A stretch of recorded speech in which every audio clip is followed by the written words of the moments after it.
Because I can't keep them quiet for me.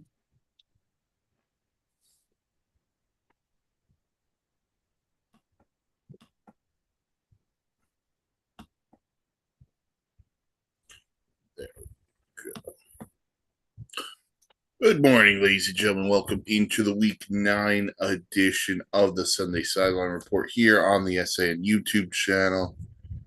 Mike and the Old Ops Guy with you. Old Ops Guy, good morning. How are you? Tired after having to wait for one team to finally win last night. Well, one team did win.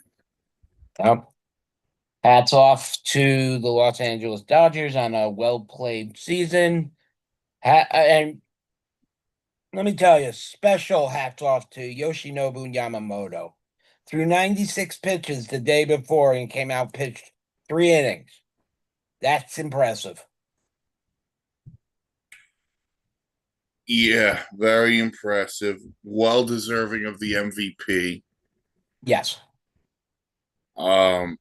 Listen, and shout out the Toronto Blue Jays on a phenomenal season. It was honestly, I was having this conversation last night. I viewed that World Series as the best World Series we've had since 2016 when with the Cubs and the Indians. Right. That was dramatics, everything you wanted. So, congratulations to the Dodgers. Congrats to the Blue Jays. And congratulations to Clayton Kershaw. Yes. I think that's the one that gets a little underrated, under the radar. We forget Clayton Kershaw's retiring. And I'm still mad that he wasn't allowed to get the final outs, Dave Roberts. So that's a whole nother conversation. But tune in to Batters Up this week, and you'll hear that conversation here on the Sports Insanity Network. Yep, Batter Up. We will focus the World Series and then dive into a little bit to the off season, which the hot stove is going to be coming. We're about a month away from the winter meetings. And we'll just ended. Just ended. It'll begin up again. But we're not here to talk about the diamond. We're here to talk about the gridiron. We'll get into Thursday night's game, if you want to even call it a game, in a minute. Debacle. Tobacco. Not a sponsored tobacco. You're welcome, Patchy. We'll get into some of the games later as well. But I want to start with, because we did the recap show, I want to say it was Tuesday morning. Yes. And we kind of ended it on something that was coming down. And that is the extension of the Detroit Lions edge rushing superstar Aiden Hutchinson. It is 4 years. It's $181 million with 140 guaranteed.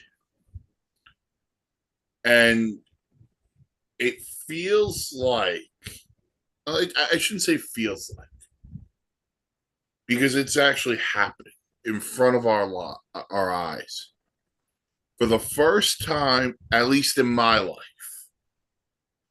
the Detroit Lions have become a stable, respectable, desirable landing spot for players. We could not say that even 15 years ago, 10 years ago when they had Matthew Stafford. But now, with Dan Campbell and Brad Holmes, the Detroit Lions are now a winning organization, Mark, but two, a desirable landing spot for players who want to stay. Look at other recent extensions. Jared Goff, Amon-Ra St. Brown. I believe both running backs have signed extensions. And so has James and Williams. Jamison Williams. So they are keeping that core, which has been so close to getting to the franchise's first Super Bowl. They're keeping that core together. It's a well-oiled running machine with the top dual running back crew in the league who can easily manage 100 yards apiece in a game. The two wide receivers are fantastic. Sam Laporta has been nothing but solid. This is an offense we're going to see with an addition here and there for draft or maybe a trade in the third spot. But the Lions are going to make it a very, very tough NFC North race. And then just the North, the NFC. Like the Detroit Lions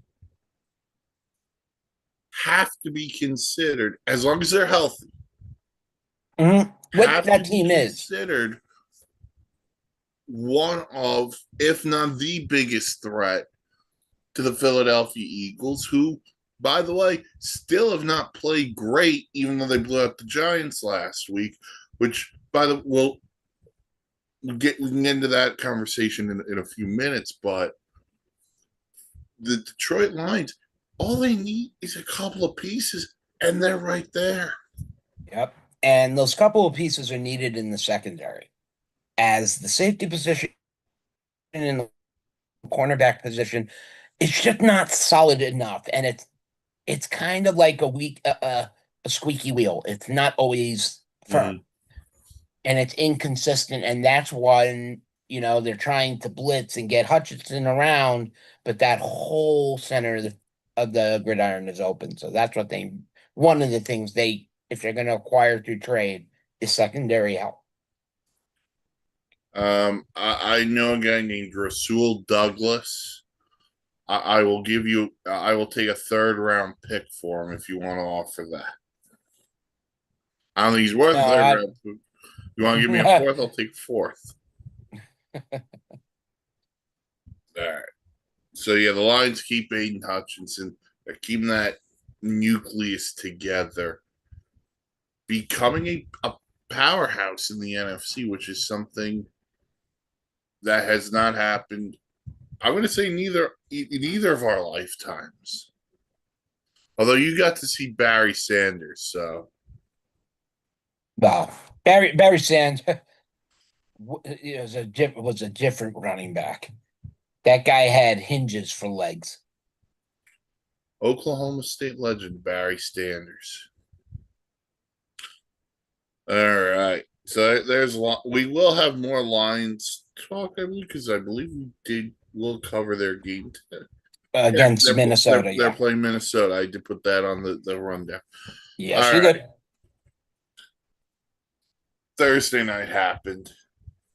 Now there's two ways I'm going to go about this. The Ravens beat the Dolphins 28-6. Welcome back, Lamar Jackson. 18 of 23, 204 yards, 4 touchdowns. Derrick Henry, 19 carries, 119 yards. No touchdowns for Derrick Henry, though. We were actually just talking about that before we went live. No one had a rushing touchdown. Yeah. Zay Flowers, 5 catches, 64 yards. 2 touchdowns did go to Mark Andrews. For the Dolphins, Tua Tagovailoa, 25 of 40, 261 yards and an interception. Mark's guy, Don Amici, 14 carries, 67 yards for Devon Achane. And Jalen Waddle, 6 catches, 82 yards. Okay. Before I lay the foundation, I want to talk Baltimore. Okay. Because I want to give them the flowers they deserve, because they win that game last week against Chicago with Tyler Huntley. Yep. And they win with Lamar this week in his return. That being said, they are 3-5.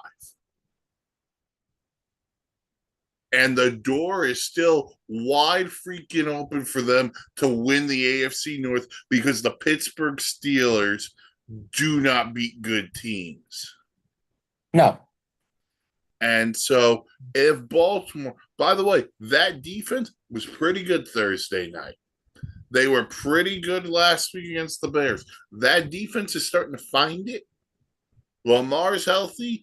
Derrick Henry, Flowers, Andrews, Bateman, Hopkins. I feel very confident.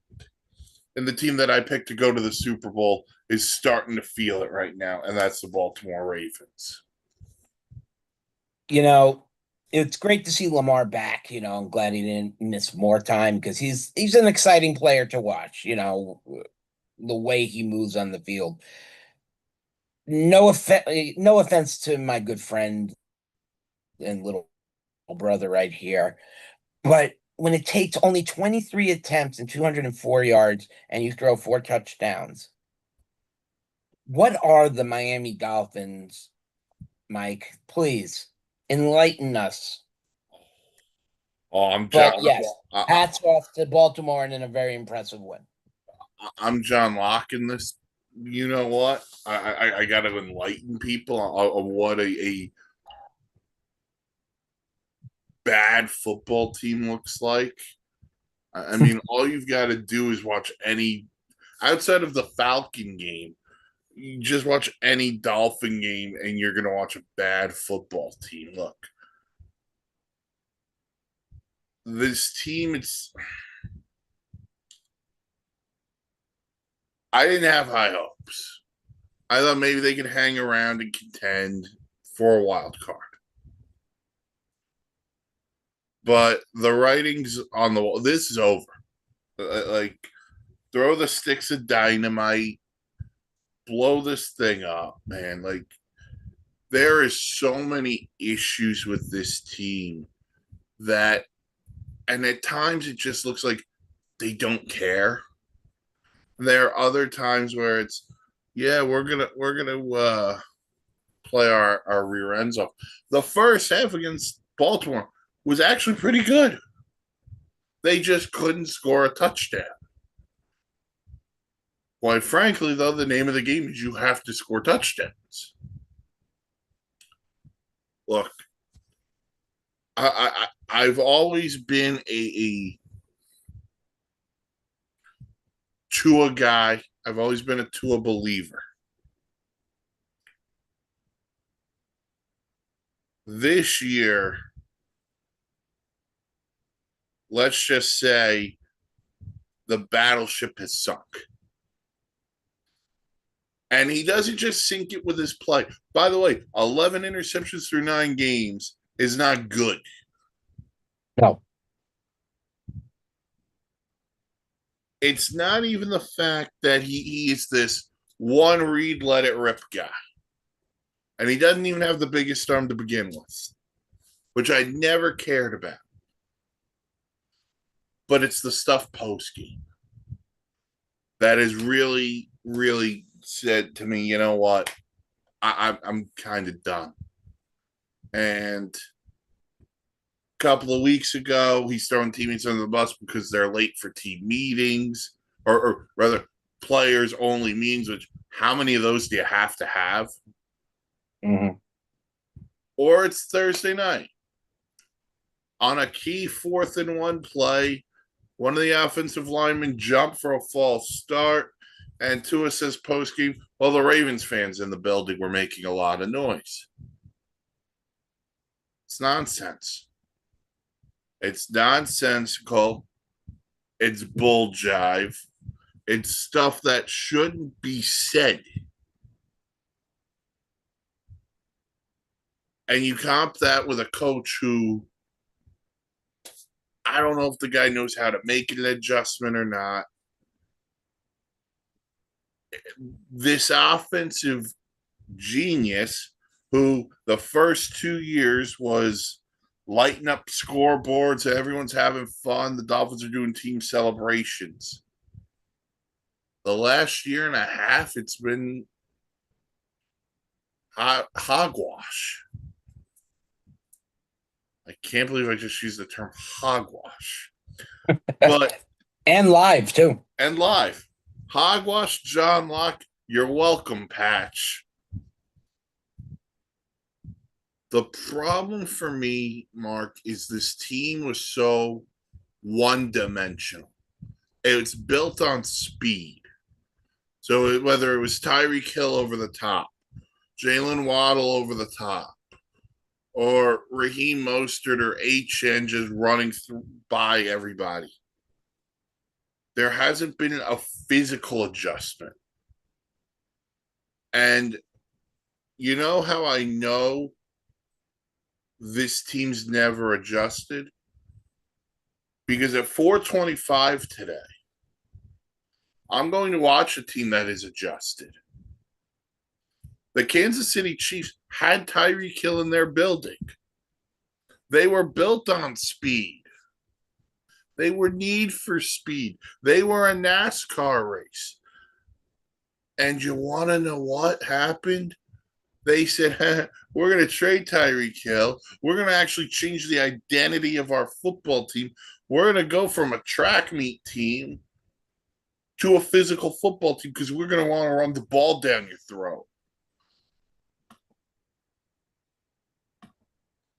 So when teams start playing that single high safety that Mike McDaniel for some reason can't beat, you know who Tua Tagovailoa has turned into?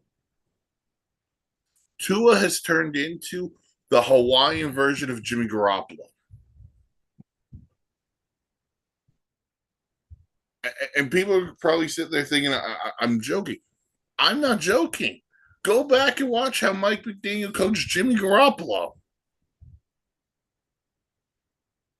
And what made San Francisco successful? Well, I don't know. Deebo Samuel, Brandon Ayuk. Oh, by the way, they got some guy named George Kittle at tight end.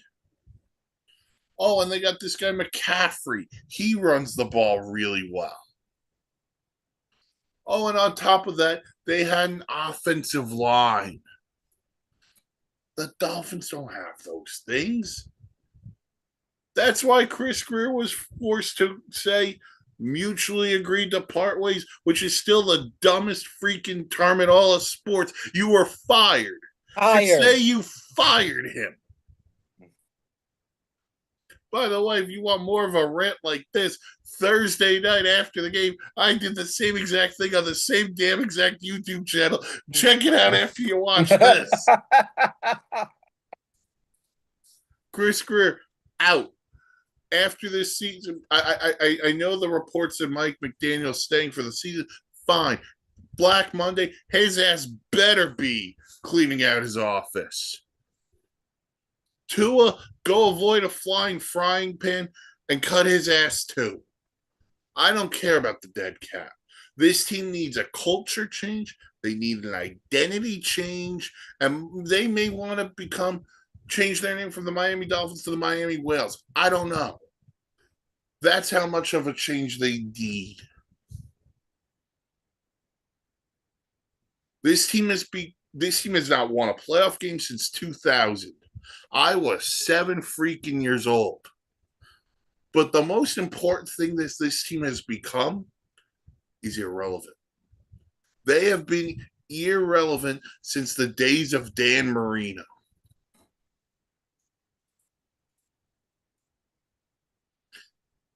That is not an opinion. That is not a spoiler alert. That is a fact. This is the dumbest. No, you know what? I take it back. They are not the dumbest. If the New York Jets did not exist, the Miami Dolphins would be the biggest dumpster fire in the National Football League. And I say that with all due respect to the New York Jets fans. But you also have an owner who at 1-7 is raising ticket prices. That's another story. But yeah, I'm done. Make it a culture change, identity change. Maybe you want to go and consult for some other thing that you want to do. But Stephen Ross, I beg of you, changes need to happen. And it actually starts right now. Not because Chris Greer's out. Trade deadline. This team better be freaking active on selling whoever you can. This team has very few guys I would like to keep. Mark's guy, Don Amici's 1. Jalen Waddle's 2. Patrick Paul would be 3. You want to keep Aaron Brewer, fine with that. Defensively, you got to keep the young guys. You got to keep Zach Sealer. I mean, Bradley Chubb. Mark, give me one of your first-round picks. I'll give you Bradley Chubb. That's a tempting offer. You know, Jalen Phillips, I had high hopes. Tempting, but not enough. A little high, but tempting. It's time for a change. Everyone in Miami has seen the Miami Heat win championships. Everyone in Miami has seen the Florida Panthers win championships. You've become the third team. Some would say even the fourth team if the Miami Hurricanes can make the college football playoff this year.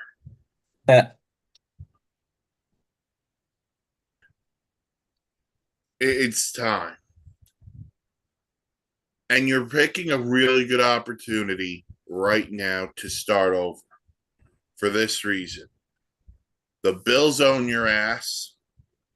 Let me phrase that back. Josh Allen owns your ass.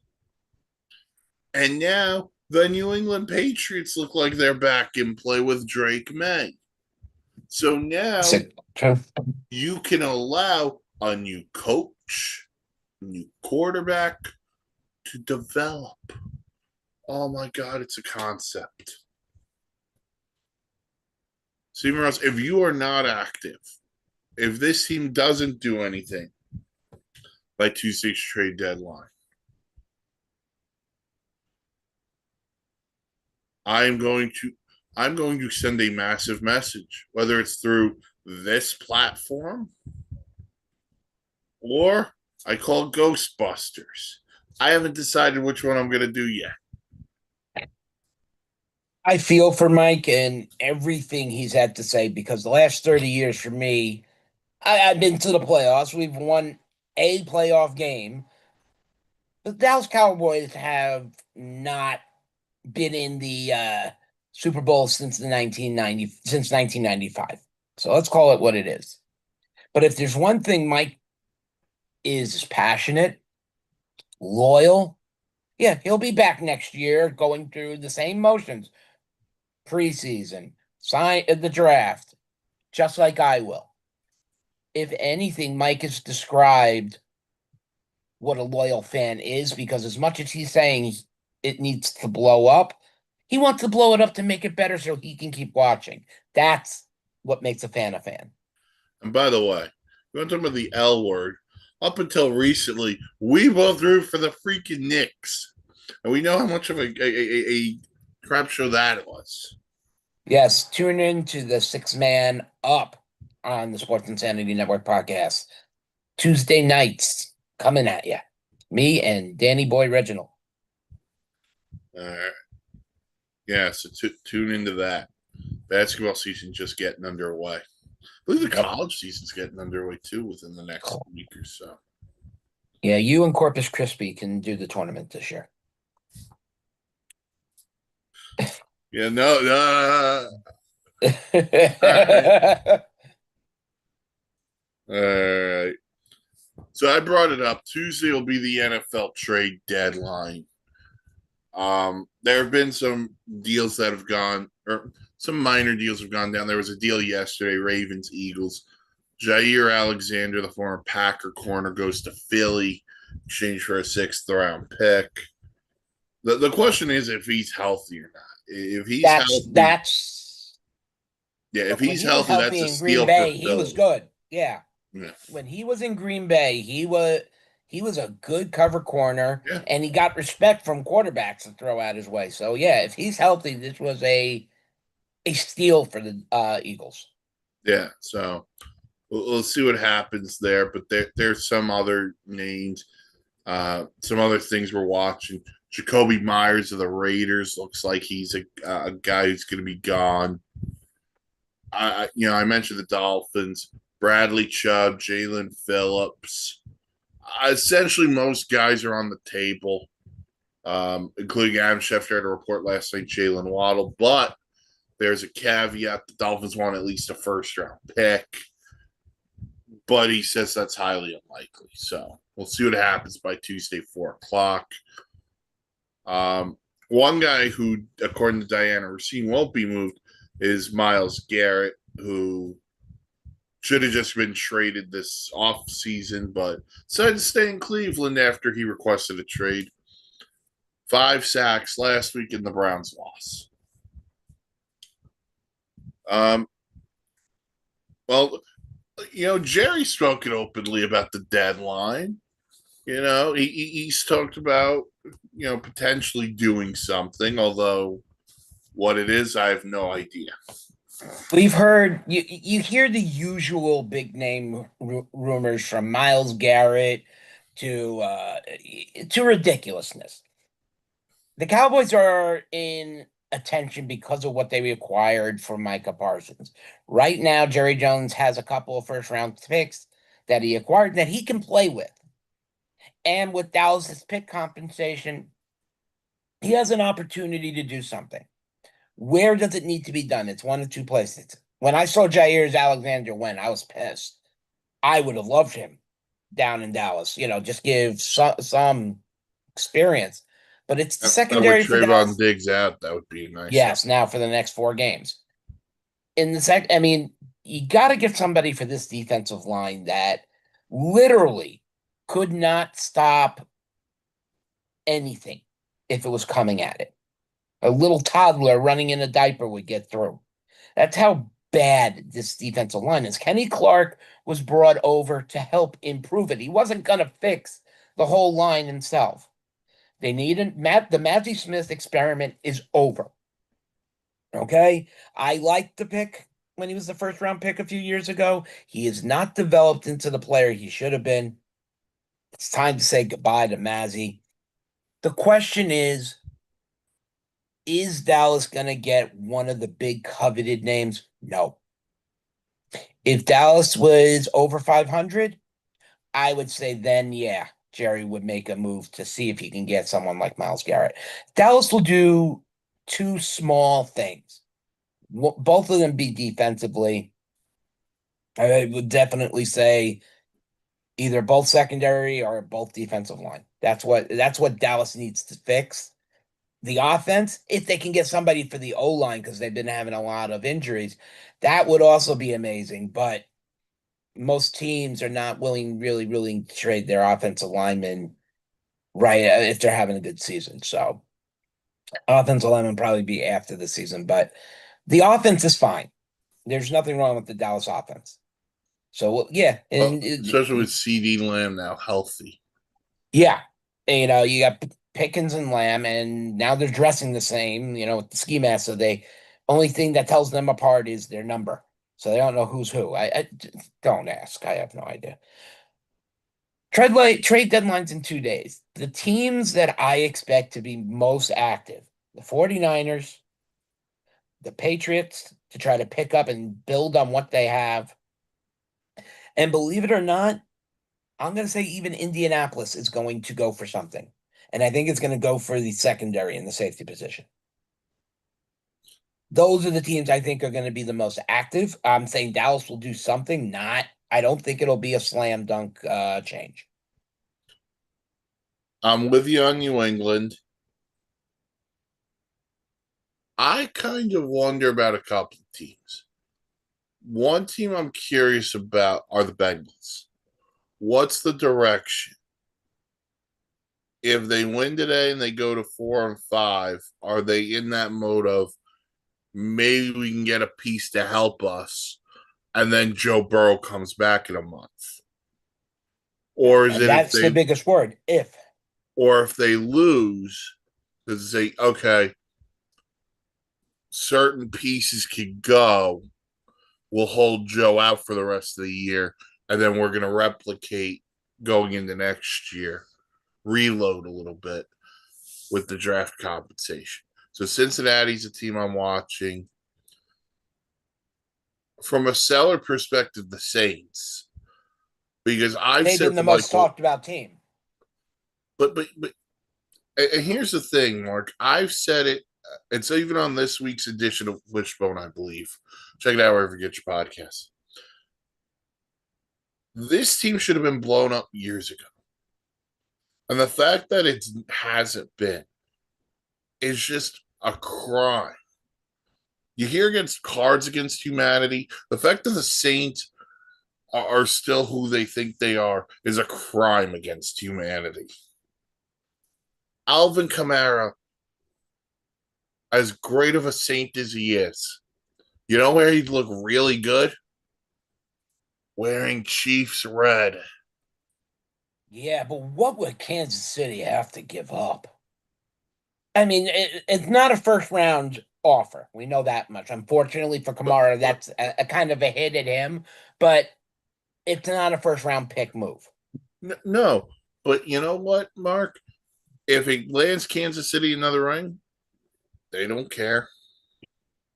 No, then you have him at your forefront and Pacheco at the back, and what do you do with Kareem Hunt? You got all three of them. Depth. It's a beautiful thing. Remember your favorite team of all time, the 2011 New York Giants. Bradshaw, Daryl or Derek Ward, and Derek. And Brandon Jacobs was still there. Yeah, but here's the thing. Ahmad Bradshaw went from a 2 to an 8 overnight. He was unbelievable. But he was a piece of that team, is my point. Yeah. Okay. I didn't know exactly what you were saying. I'm going with you could play with three running. Yeah. You can, but it's cost effective now, no. Yeah, but if there's anyone I trust, it's Andy Reid. Well, there you're right. Yeah. Rashid Shaheed's probably gone. Olave, apparently they're talking about an extension with.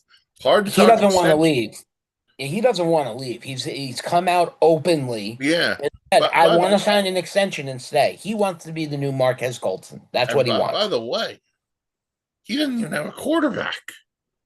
That's the only thing that makes no sense. But loyalty sometimes doesn't always need an explanation. It's true. Going back to baseball, David Wright when he re-signed with the Mets, and they had nothing. I was praying that whole night, and I don't pray much. And when I saw the flash come across, I was breathing a sigh of relief. Yeah, if David went somewhere else, yeah, it's very likely he could have won a couple of championships. But back to the gridiron. Yeah, so the Saints are in Cam Jordan. I would move on from Cam Jordan, DeMario Davis. The list goes on and on for the Saints. Mm-hmm. They would be a team I'm watching. What do the Steelers plan to do? Because the Steelers are still in the thick of it. I don't think they're selling. No, I don't either. But I'm saying is you brought in Aaron Rodgers, you got to be all in. Well, you got to get Aaron Rodgers somebody better, the opposite to DK Metcalf. The question is, I don't know what wide receivers are even talked about. As we said, Olave doesn't want to leave. Olave, but they got Rashid Shaheed. Yeah, and that would be an instant upgrade for Aaron Rodgers. Somebody with Myers in Vegas. Not to take anything away from DK Metcalf. He's one of the fastest players in football. Yeah. But he's often double covered because there's not a whole reliable set around him. I think they missed an opportunity because they could have reunited the old Seahawks because Tyler Lockett got cut by Tennessee.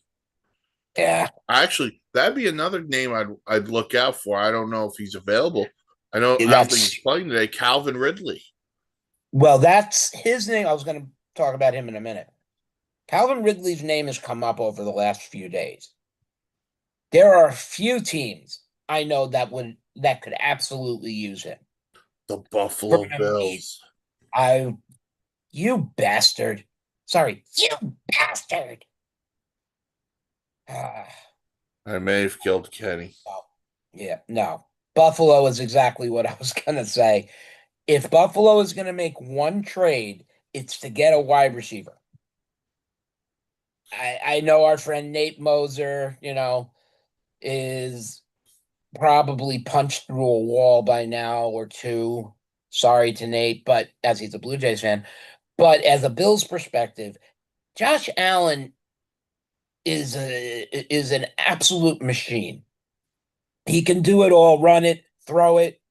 You know, he even plays defense if he, God forbid, throws a pick. He's one of the few quarterbacks I've seen actually run after and tackle a guy.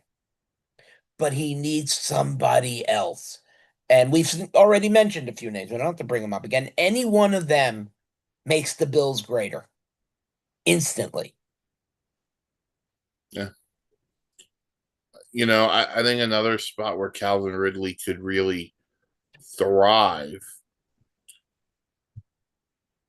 could be a place where would be New England.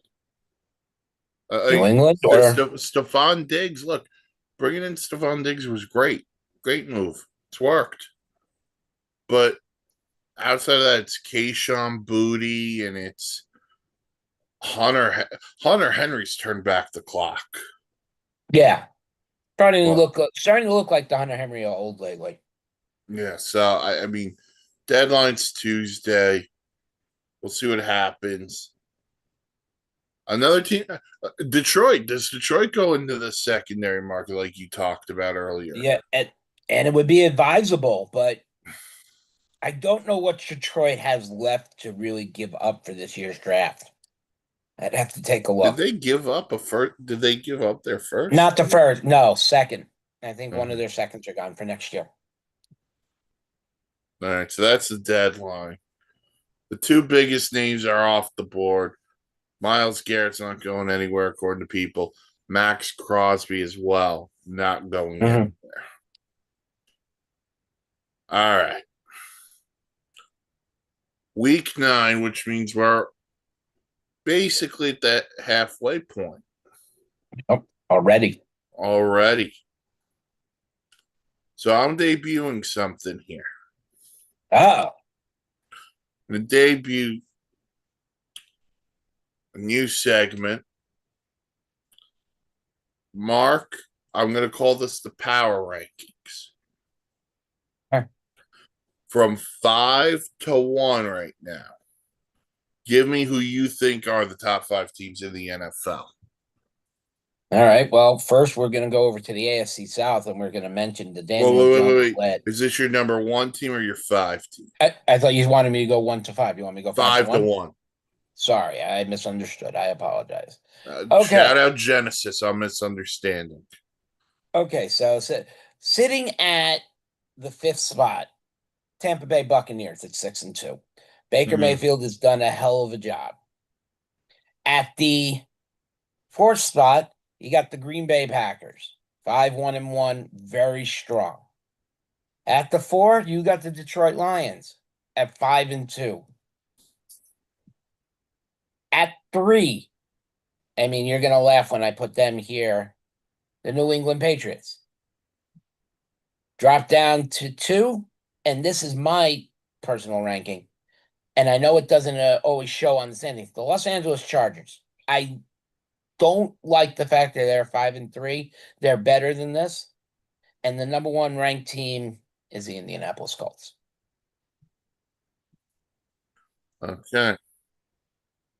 So you got the Colts at 1. Mm-hmm. So I'm going to start this off at 5. And I can't believe I'm going here at 5, but I'm so confused by this team. But the record is what it is. I'm putting Philly at 5.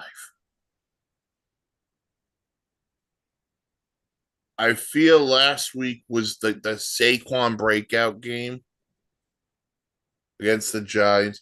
Although I still don't understand how you don't rule Jalen Hurts fumbled. That's a whole nother conversation. You want to talk about a team we talked about before. They just got Jair Alexander. If that can help them opposite Quinyon Mitchell, this defense can get back into what it does really well. Offensively, they've just got maybe the last couple of weeks they figured it out. We'll see what happens. But I've got Philly at 5. I can't disrespect them. Okay. 4. The biggest game of the week is in Buffalo. And I'm putting the Bills here at 4. But I'm going to utter these words. And you're going to say, Mike, they're 5-2. This is a must-win game for the Buffalo Bills. Because before the bye, they dropped 2 straight against Atlanta and New England. Then they put a 40 spot on the Carolina Panthers. 2 things. 1, it was Andy Dalton playing. 2, as well as the Panthers have played, I'm not a Panther believer. So go out, beat Kansas City today, and then we could talk. Number 3, the team directly in front of the Buffalo Bills of the AFCs, New England. Drake Mays entered the MVP conversation. I don't disagree. Mike Vrabel has to be the front runner right now for Coach of the Year. Although I think Kyle Shanahan's right there with him, if I'm being brutally honest, just based on the injuries San Francisco's had. It's a different team. It's a different New England Patriot team. Number 2. You're going to laugh. You put the Chargers at 3, you said? 2. Oh. Because I'm telling you, this Charger team. So I've got another team in the AFC West at number 2. The Chiefs. They are rolling right now. They've won 3 in a row. I think it's 4 out of 5. And the only game they've lost in this stretch was that weird Monday night game against Jacksonville where Harrison Butker kicked the ball out of bounds for some stupid reason, and Chris Jones didn't want to tackle Trevor Lawrence. By the way, the only game Trevor Lawrence has really looked good in this year, too. Yeah. But think about it. Mahomes has his whole plethora of weapons with Rice and Worthy and Travis Kelce. And then Tyquan Thornton. And Juju's not making TikToks anymore. Yeah, but throw it to the same problem. Their defense is not that great. I think their defense is getting better. It might be getting better. It's just not. That's why they have that 3 up there, Mike. Well, I'm glad you mentioned the 3. Think about this. They lose to the Chargers, tight game. Because them and the Chargers seem to always split. Philly, what was the difference in that game? The ball goes through Travis Kelce's hands and gets returned for a pick 6. Difference of the game. Yeah. And then, I mentioned the Jacksonville game before. But Chris Jones, Karlaftis, Trent McDuffie, Nick Bolton, when it's out there for them to get it, they go out and get it. And if they want to add at the deadline, which they're going to, they can go out and do it. I would like for them to go add another corner. I think that would be a smart move on their part. They're relying on some young pieces. And the best team in football right now is Indianapolis. Yes. They are crushing it right now. They are running the ball effectively. Daniel Jones has been effective. That defense has been good. You know, Very impressive opening by the Indianapolis Colts. Not expected at all. and Shane Steichen, I had him as a coach that on the hot seat, and he's proven it wrong. Detroit just misses for me. The Rams just miss. And the reason I didn't put the Bucks in the top 5, and not to disrespect the Bucks, they're so banged up at receiver. Unfortunately, and that's another team who can make a move at the trade deadline because of the injury to Mike Evans. Mike Evans, yeah. Although I'm Unfortunately, it could end his career. still first ballot Hall of Famer. I don't disagree. All right. Like we said, game of the day takes place in Buffalo. Chiefs, Bills. And without it being minus 10 and 40 inches of snow on the field. Well, and I think you can make the argument right now. This is the best rivalry in the NFL. Currently, yes. And this game, for me, has a lot of staying power for both teams. The Bills trying to keep up with the Patriots. The Chiefs are right there with the Broncos. But it's all about, everyone wants to make this all about Allen versus Mahomes, like it's a new Manning Brady. You brought up the Chief defense before, having questions about. I've got questions about the Bill defense. They have not been as dominant as they've been in years past. And now there's no Ed Oliver. Yeah, that was a big loss.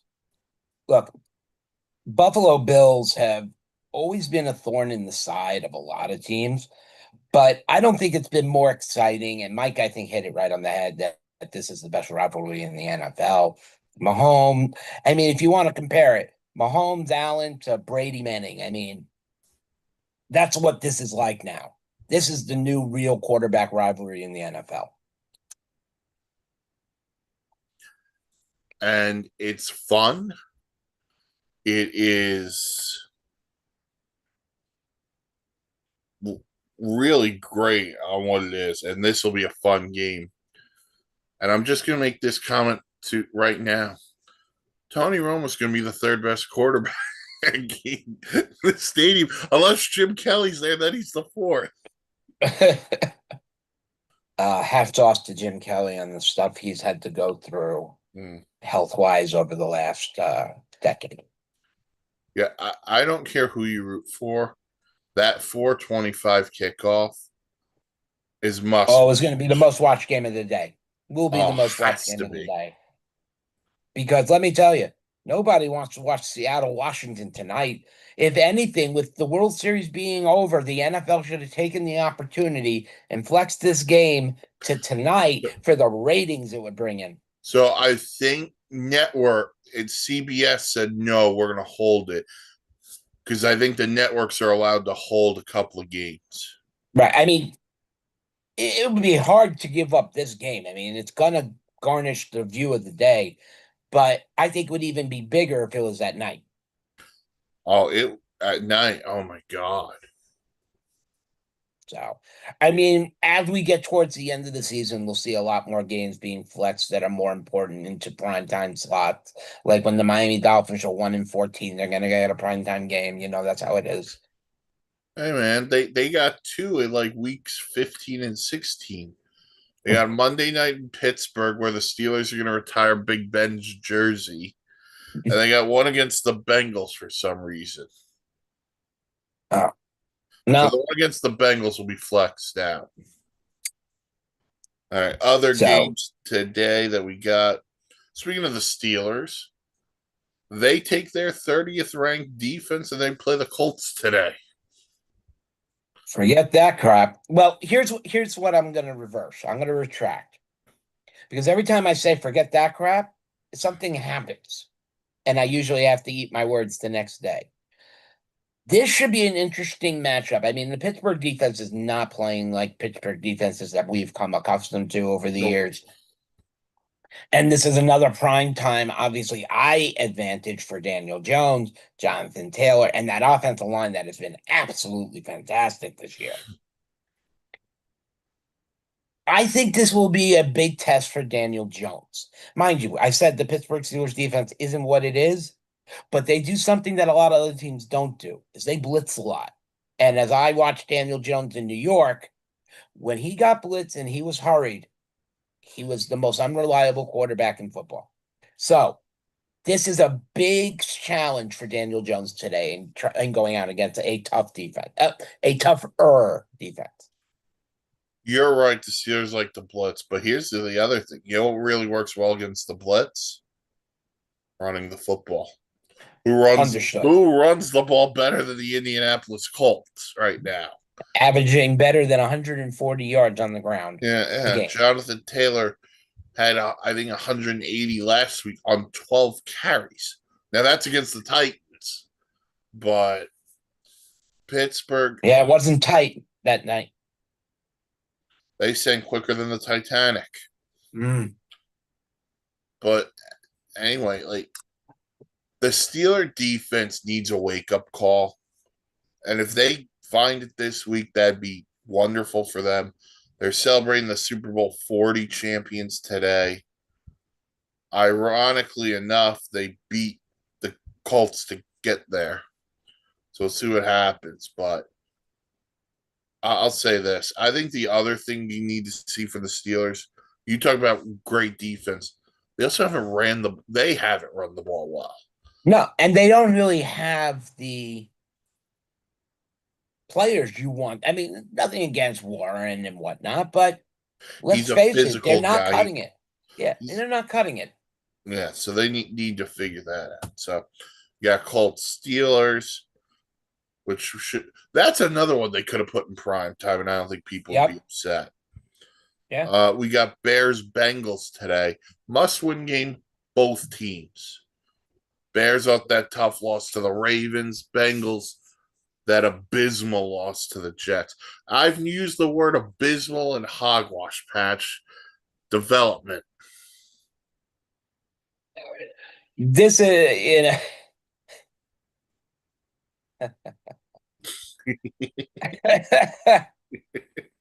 You start. All right. I think for the Bengals, and we're going to wait for the next half hour or so because Joe Flacco apparently is a game time or is questionable. You went GDT Friday.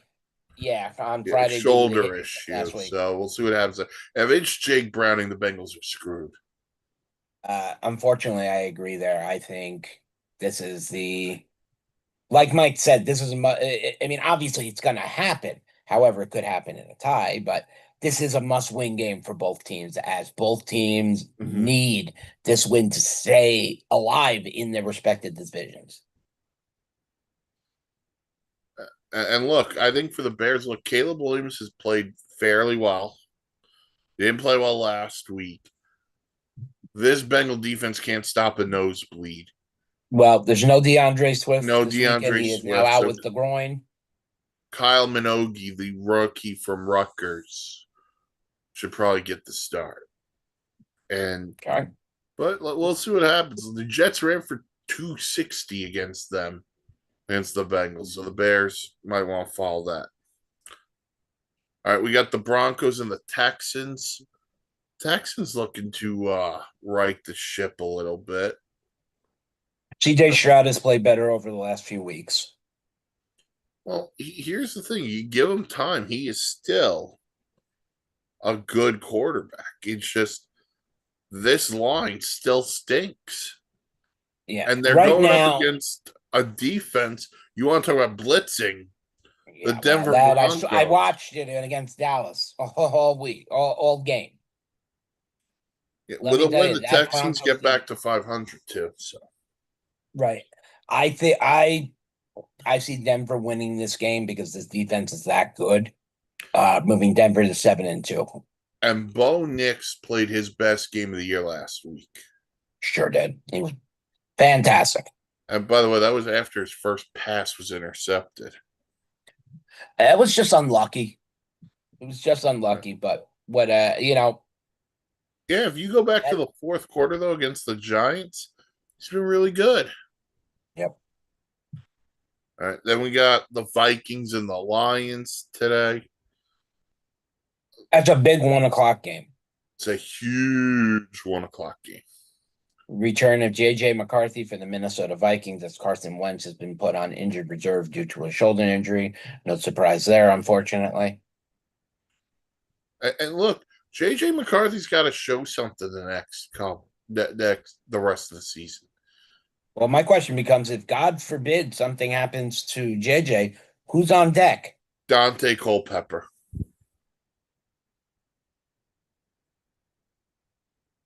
Okay, you almost had me on that for a second. There's no way Dante Culpepper is number 3. I'm like, no, he retired a long time ago. I believe Max Brosher is number 3. He played at the University of Minnesota. You are correct. It would be Max Bromser would come in. But look, JJ McCarthy needs to show something over the next 10 weeks. 1, that he can stay healthy, and 2, that he was the right guy, and 3, it's okay that they let Sam Darnold walk. If he's not good enough, we're gonna have a question about that decision by the Vikings. And we talked about Detroit earlier. It's one of the best run teams right now in all of football. Yep. And Jared Goff and company, we know they can score points.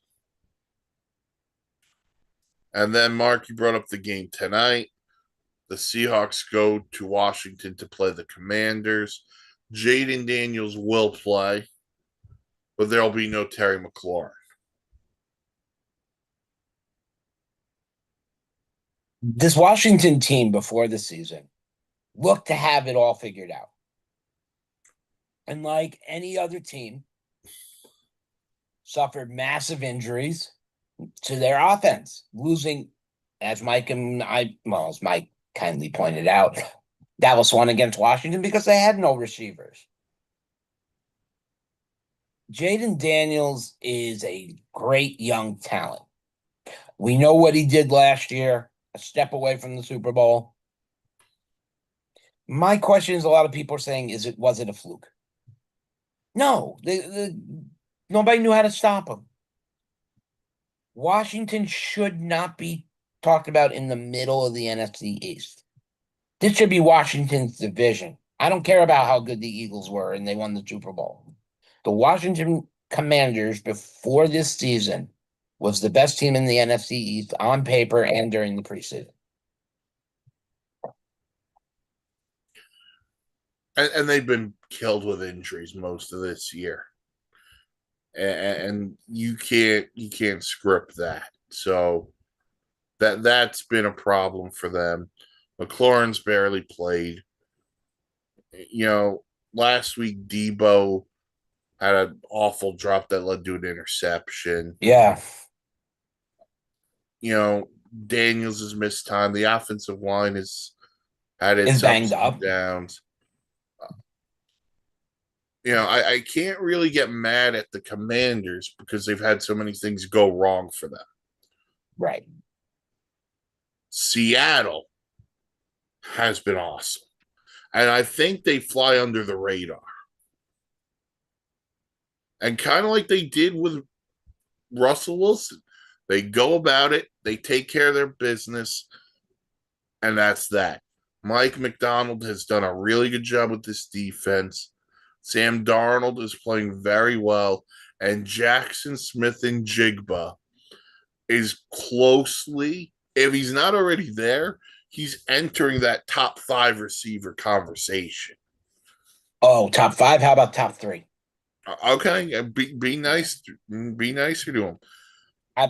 And they are the team in the NFC West no one talks about, but they're right there with the Rams and the Niners. The Seattle Seahawks, we saw when they did their sell-off where Gino was gone, coach is gone, DK is gone. Everybody was wondering, Tyler Lockett, gone. That core, what we come used to, the Seattle Seahawks, all fronts were decimated. However, the rise in JSN has been absolutely fantastic. And watching him play, he looks like he's been in the league for years, as his route running is fantastic. The defense is not the Legion of Boom that we grew up with, but Mhm. it's damn well holding its place. It's not making too many mistakes. It's played solidly. I see the Seattle Seahawks winning this game straight out just because I don't think the Commanders are all together. I think they're a little bit rattled. Yeah, I think Seattle wins this game too. But I wouldn't be shocked if Washington came away with this one. I think it's Seattle, but in my mind, I'm like, you know what? Dan Quinn might have something up his sleeve. But I'll say it again. Dan Quinn should have been the head coach of the Dallas Cowboys, and Dallas defense would not have fallen apart. Well, Brian Schottenheimer's done a nice job. Brian Schottenheimer's done a fantastic job. He's an offensive-minded coach. There's no question about that. You look who Daddy was. That's all you have to say. Look, I was excited when Eberflus came over because I liked what he did in Chicago. He has absolutely made me want to drop kick him out of the stadium. Dallas needs a defensive-minded coach to come in. Speaking with Dallas plays the Cardinals Monday night. Not really much to talk about in the game, but Kyler Murray will start. No, he's not starting. They changed it. I thought it was Kyler's not starting. Hold on. Oh, okay. Because as of Friday, as I had text Mike, as of Friday, they had said that Kyler was going to be He in. So that's a practiced, change. but I don't believe he is starting. Hold on. Let me go confirm this. Yep, Jacoby Brissett starts. Okay, so you get Jacoby Brissett instead of Kyler Murray. This is an opportunity. Not to say Jacoby Brissett is an awful quarterback. He's been a solid backup for years. So here's the deal. According to Jonathan Gannon, this is via ESPN. Kyler isn't healthy. His foot's not healthy enough to start. Though over the next 48 hours, he might have a role. Okay. So could see some trick plays with Kyler, with both of them in there somehow.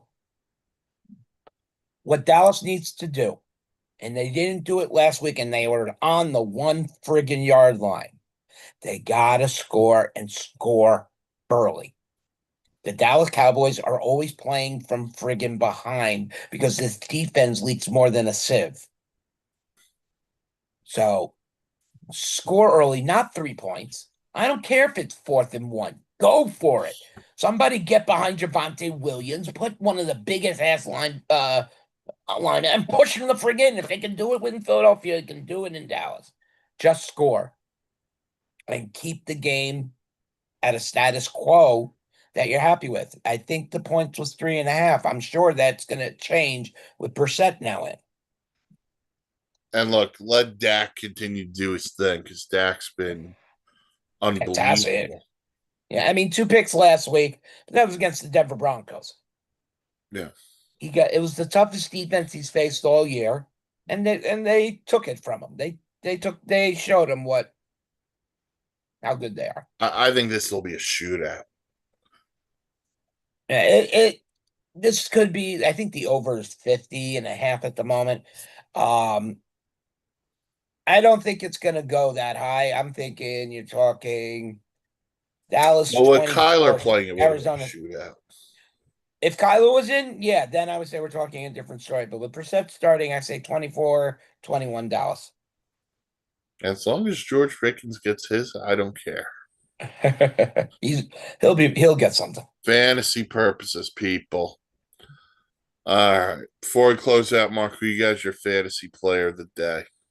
For my fantasy players of the day, there is a interesting pick. Jordan Addison of the Minnesota Vikings.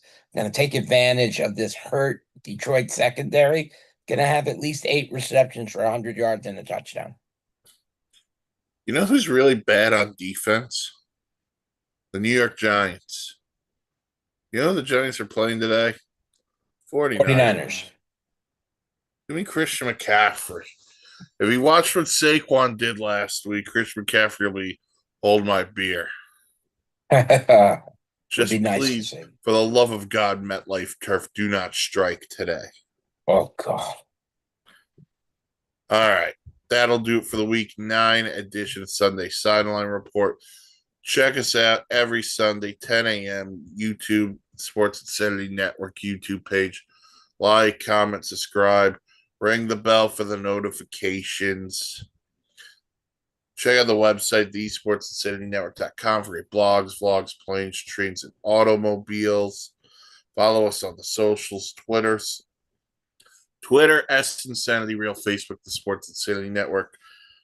Mark, you want to shout anybody out? Yeah, so I want to say thank you, as always, to our co-signer, Top Notch Sports Club, Hatchet Breaks, and Joe Knapp. Don't forget Mark Mariano and RBI Breaks for the Dugout of Millwood. As our loyalty rises and we are getting stronger, new things coming in the next few weeks.